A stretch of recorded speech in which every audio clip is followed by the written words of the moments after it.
It seems that new gimbals are released every couple of weeks now, but the real question is, do you even need a gimbal at all? Using a gimbal and filming handheld can result in different creative outcomes due to the unique characteristics of each approach. Both approaches have their advantages and disadvantages, so let's compare these filming methods and figure out if you actually need a gimbal. If we haven't met, my name is Mikus, and on this channel I'm sharing tips and tricks for fellow content creators and my thoughts on filmmaking gear. Alright, let's get into it. Let's start with gimbals. These tools are a game changer when it comes to capturing buttery smooth shots. The gimbal's 3-axis stabilization technology ensures a steady horizon, even when moving dynamically through space. It opens a world of creative possibilities, allowing you to execute cinematic tracking shots, graceful pans, and gentle tilts with ease.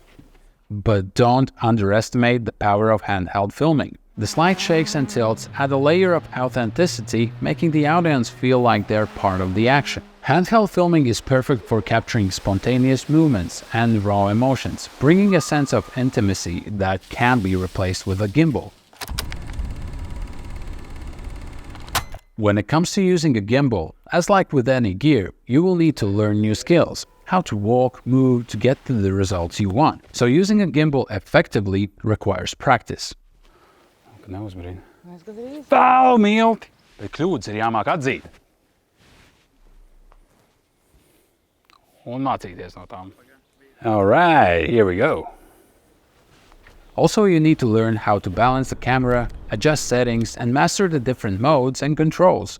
Unlike gimbals that require balancing and setup, shooting handheld is a more straightforward process. It's ideal for capturing spontaneous movements or when you need to react quickly. You can simply grab your camera or smartphone and start recording without any additional equipment. Using a gimbal is fantastic for those planned, controlled shots. It makes the image sleek, polished, and great for narrative storytelling and commercial projects.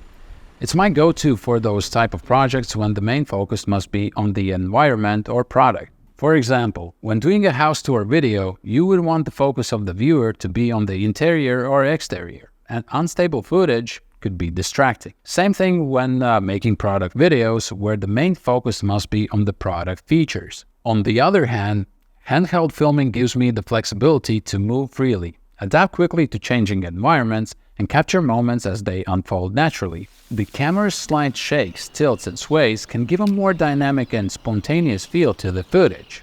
It's dynamic, immersive, and perfect for documentaries or vlogs. Also, going handheld is great for sports videos to add that extra intensity and action in the shot. It's important to consider the context and mood of your story when choosing your filming technique. Gimbals excel in providing a polished, professional look, while handheld filming brings a touch of authenticity and realism to your visuals.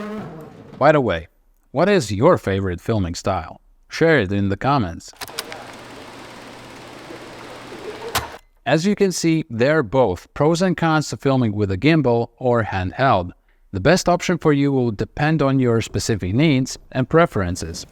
If you need to capture smooth, stable footage, then a gimbal is a great option. If you want more control over your camera movements and a more natural feel, then handheld shooting is a good choice.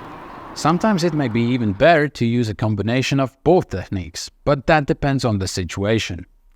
Ultimately, the best way to decide which method is right for you is to experiment with both and see what you prefer. If you want to hear more useful tips on creating content, then watch this video next. Alright, I will see you in the next one. Ciao.